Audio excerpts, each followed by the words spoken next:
Welcome, everyone, to the C-Suite Sales and Marketing Perspectives podcast. I'm Steve McDonald, your host. We have a super interesting conversation planned today with Herman Ramirez. Now, Herman, you are the Chief Marketing and Communications Officer at Bitcoin Suisse. That only starts to define who you are. You're a keynote speaker, right? You've been around since the days before Google was established, and you worked with Google. But one of the most interesting things is that you have a sense of curiosity of how the world of business works from the perspective of human to human connections. And that's something that's so important in the world of B2B because we all know it's all about relationships, but we tend to be very transactional. And you have a really good reason that happens. And I want to talk about that in a little bit. But basically, today we're going to talk about why the most important part of B2B can't be measured. Right. So before we do that, though, I'd love to get into your background a little bit more. You kind of do the CMO thing to kind of make ends meet because right now your rock star career hasn't quite taken off the way that you wanted to. You play guitar, you sing in a band. Maybe explain a little bit more about you, the individual, and your background before we get started here. Yeah, thanks for pointing that out, Steve, and thank you for having me. It's a true story. As a kiddo, I discovered a passion for music and songwriting and what have you, and have always had a band in which I played. But and always when I wanted to be a rock star, but I obviously wasn't talented enough, good enough, just nothing enough. So that's why that career was was very short lived. And I just I do enjoy occasionally making some music in front of people, or mostly in an atomic bunker here in Switzerland with my rock band, which is where we practice.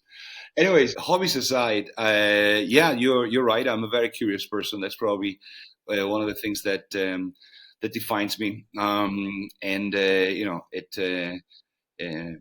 I've always been passionate about how technology influences humanity and changes our behavior as consumers, as buyers, as investors, as citizens, or human beings. And that's been a fascinating ride over the last 30 years since I discovered middle of the 90s the digital technologies and the internet, as you said before. Google was founded. I started playing with e-commerce and always been basically a bit of a sucker for the next big thing, which is what brought me from internet to mobiles to social media.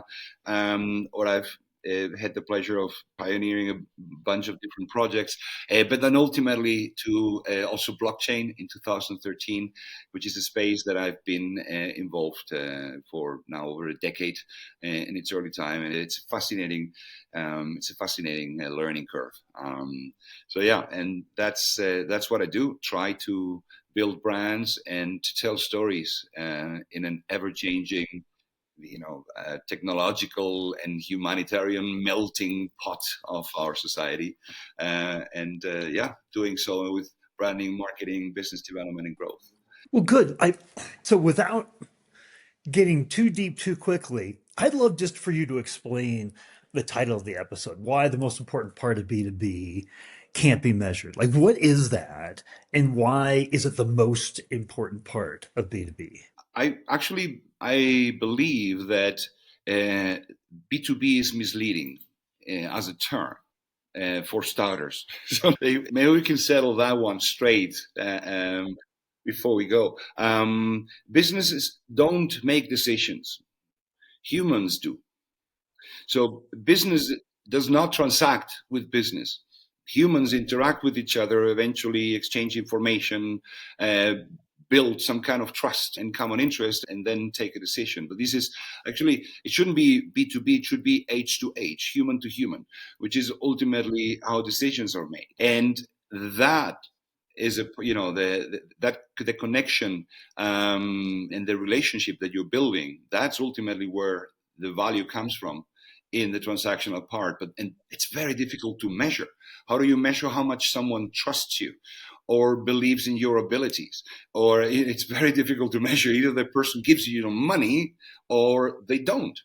And that's the only thing that, or there is a particular kind of intent in that happening. You can count the amount of meetings you have with a person and somehow assume that every single meeting brings you one step further. But you cannot count how, how strong of an impression you have left on the person, how memorable or convincing, trustworthy your message was. But that's ultimately how the decision will be made. So everything else is, kind of a fake, numbers game that we've developed that's very sophisticated. Because ultimately, businesses don't exist. Humans get together You, and do business. it's interesting because we like to think in B2B or H to H, I like that we make very rational decisions, right? We look at it's an investment in another company and what's the value, what's the ROI that we're going to get, and the biggest ROI is going to win, and that's who we're going to pick, right? There was very recently a global study by Dentsu, and it was touted as the largest B2B buyer study ever conducted. One of many things that came out of it was that for the very first time, B2B buyers are using more personal reasons to make their selections than business reasons. It might be their own personal views on, DEI or things like that, right? How it's going to impact their own careers, right, and their career trajectory. There's a number of things, but it tilted for the very first time, and so I think it really lends a lot of credibility to what you're talking about here, is that we're humans, and emotion makes a huge part of the buying decision, right? And how good we feel about that decision. So it's hard to measure those feelings, right?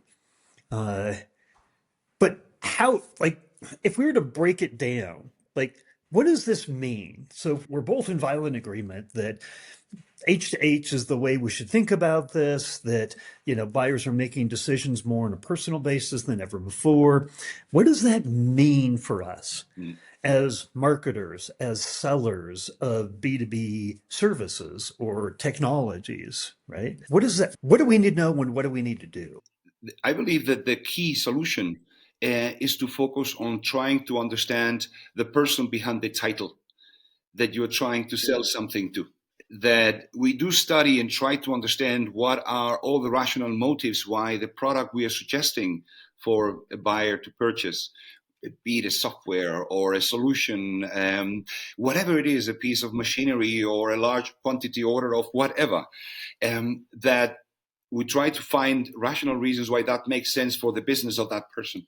My advice is to try to listen and learn as much as you can about the person behind the title and try to connect with that person and try to understand what are their fears and motives and not of the role of the individual.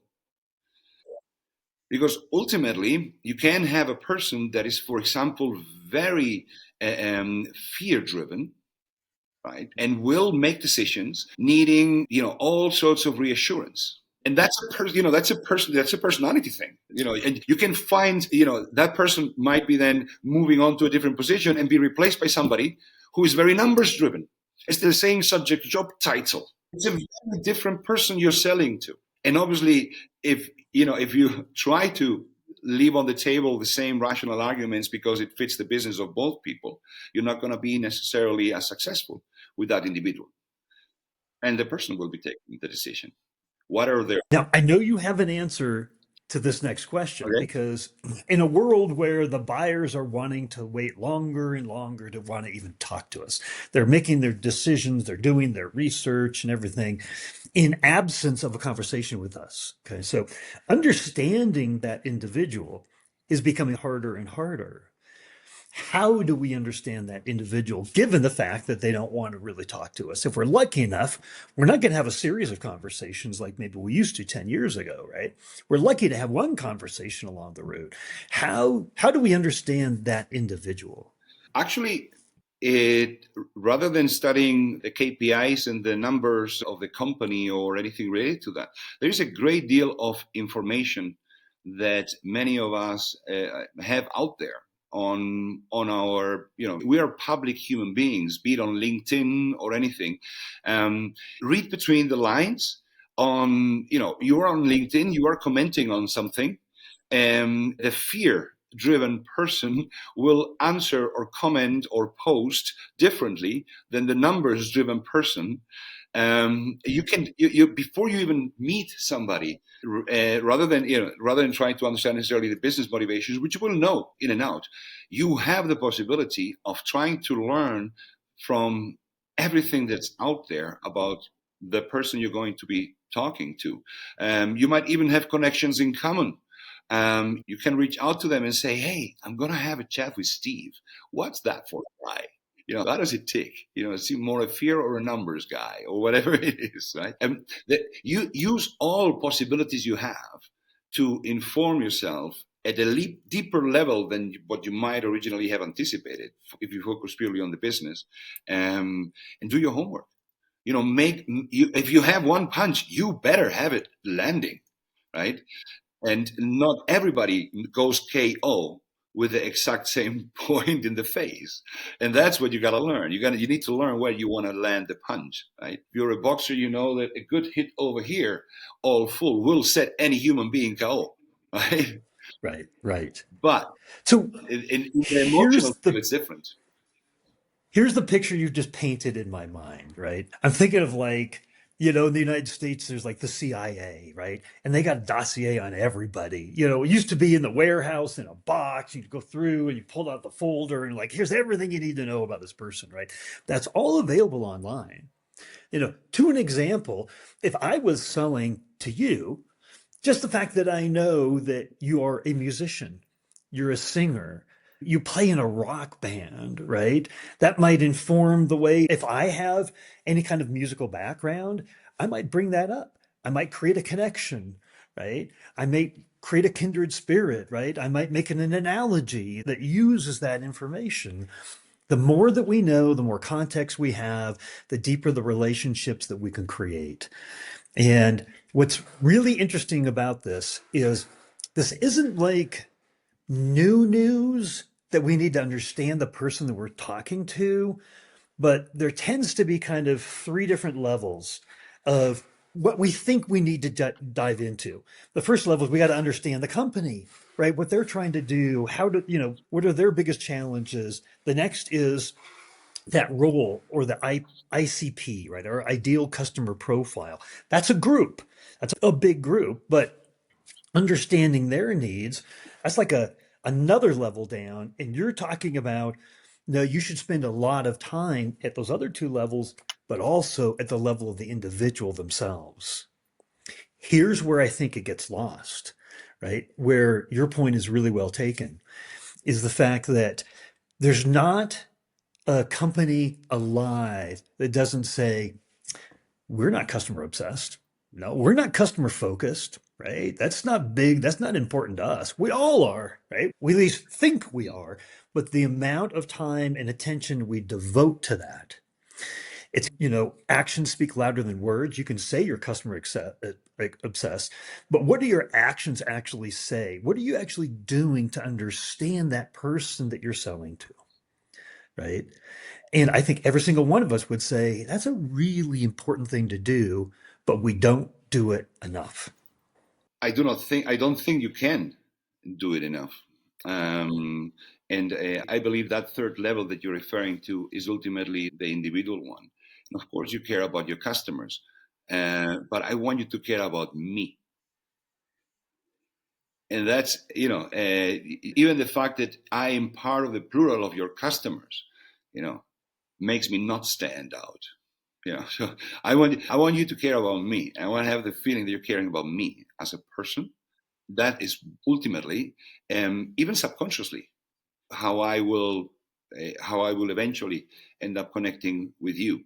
Not our profiles or our titles, but our both persons. Not our persona, but our person. There is an A too much in the word persona. We have too much focus on persona and too little focus on persons. I love that.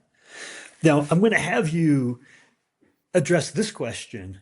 which is for everybody that's listening here today that's very data driven and data focused. We have more data than we've ever had, right? In fact, I do a study. I ask everybody that comes on the top two most important challenges to creating long term growth and success in their businesses, in their B2B businesses. And one of the number one challenges is taking all the disparate silos of data, an overwhelming amount of data today, and making sure that we bring it together to define our ICP. Right? You can talk to CMO after CMO that says, I've got a very good idea of who we're selling to. I've got a really good idea of what their challenges are because I've got more data on them than I've ever had before. I know exactly where they are in the buyer's journey. I know exactly what they've engaged with. I know frequency levels. I know that they've gone to our pricing page. I can put all of this data together. Why do I need more? Right? I think we've become very data pipeline driven. We've had it kind of beat into our heads that you're not just the MQL guy, right? You're pipeline focused, you're data driven, you're revenue focused, right?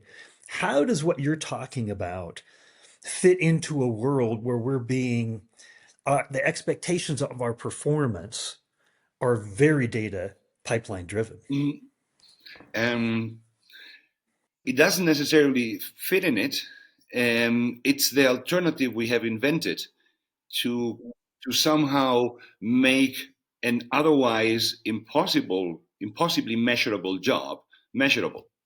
So I cannot count how deep I'm connecting with you in numbers, but I can count how often I meet you or how often I send you something and whether you read it or not. Your decision might have been made the moment you saw me.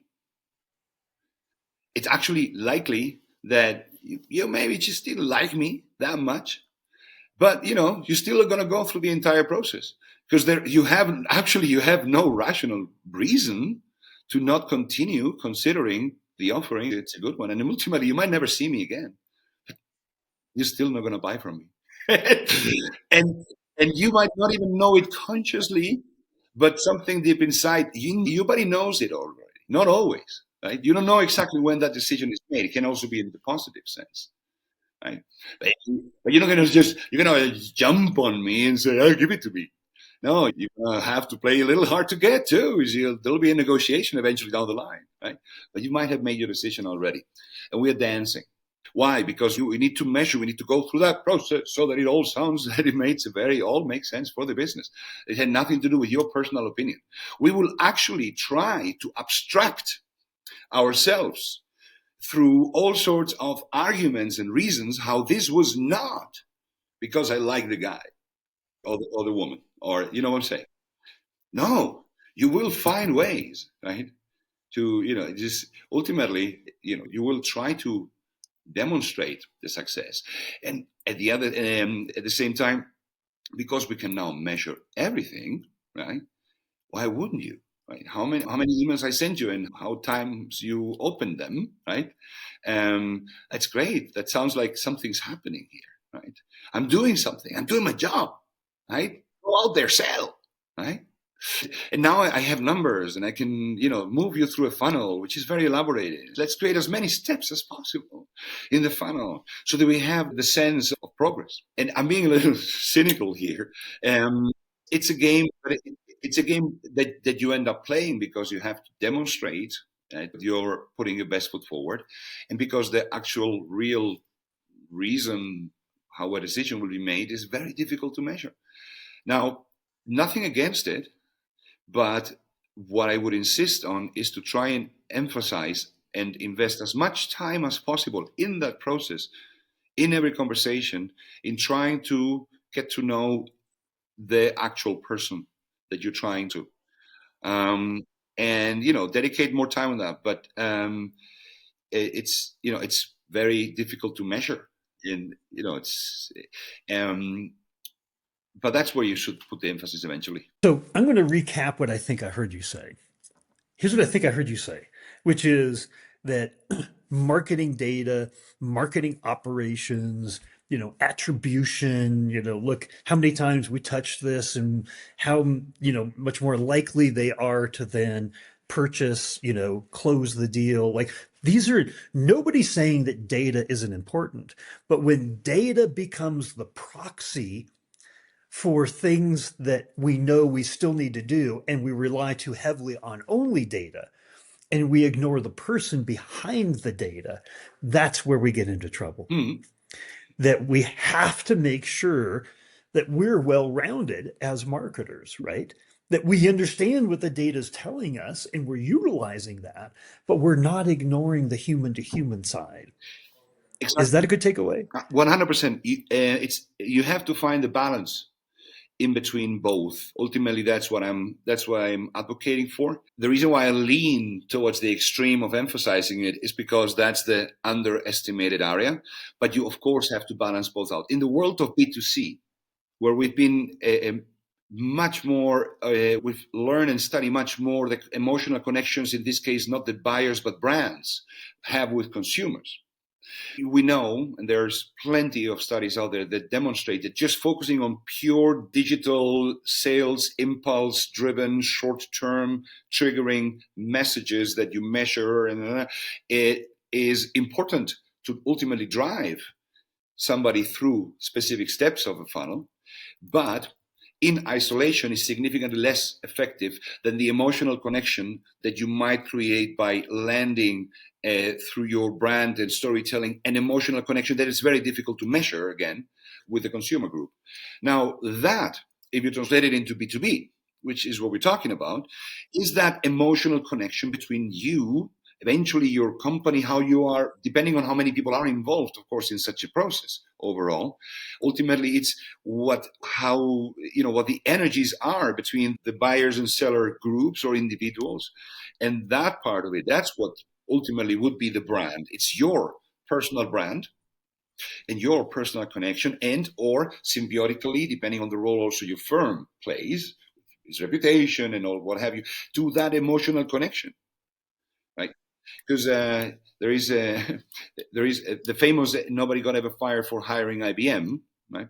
It has to do with the brand IBM, if you think about it, right? And what we associate with it, right?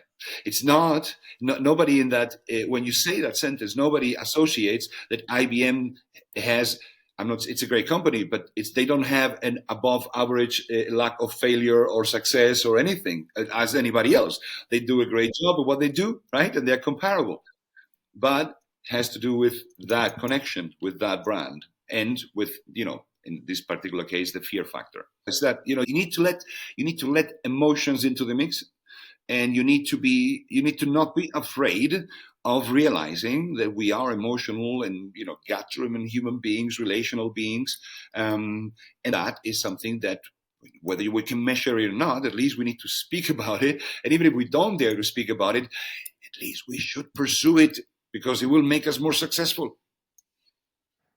You mentioned up front a couple of things, the whole human to human connection. And then you also mentioned that businesses buy, it's not businesses buying from other businesses, it's people buying from people.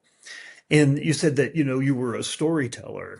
So here's all three of these things mixed together. Harvard actually came out with a study and they said that we remember things more than 20 times better when it's told to us in the form of a story. So here's a story that I think encapsulates what you're talking about. So there's a woman that I'm in the purchase process with that is a potential prospect for my business, right? And we were talking, and I had just come back from Patagonia with a trip to my family. We'd gone all over Chile and Argentina and everything. And she said, "Oh, it's on my bucket list." And I said, "Oh, okay. Well, when are you going?" She goes, "We're going to go in like the next year." And I said, "Okay, well, you and I got to talk, right? Because I'm going to tell you all the great places to go and how much time do you have?" And she said, "This is how much time we have." Okay, you know. And she was like, "Oh, can we do that? Can we talk? Because I would love that would help me so much, right?" Had nothing to do with the business. But guess what? Our conversation, probably two-thirds of the time, has been more about Patagonia than it's been about the business. right? It's created a connection. It's created a reason to continue the dialogue. It's created trust in the relationship, and it had nothing to do with the Mm. business, right? It had everything to do with two humans connecting and talking about a shared passion or a goal in life or something like that. Those are the kinds of things that if they're because when the buyer is reviewing people or companies, they're reviewing probably 8, 9, 10 different companies that are all telling them we can do it all. It's a sea of sameness, right? There's a reason why you want to have a connection with them that's different, that's unique, right? That they can trust. So there's no question in there, I guess. But, that's what I was thinking as you were talking.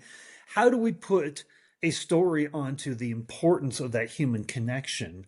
And how does it actually relate to a better business outcome, Mm. right?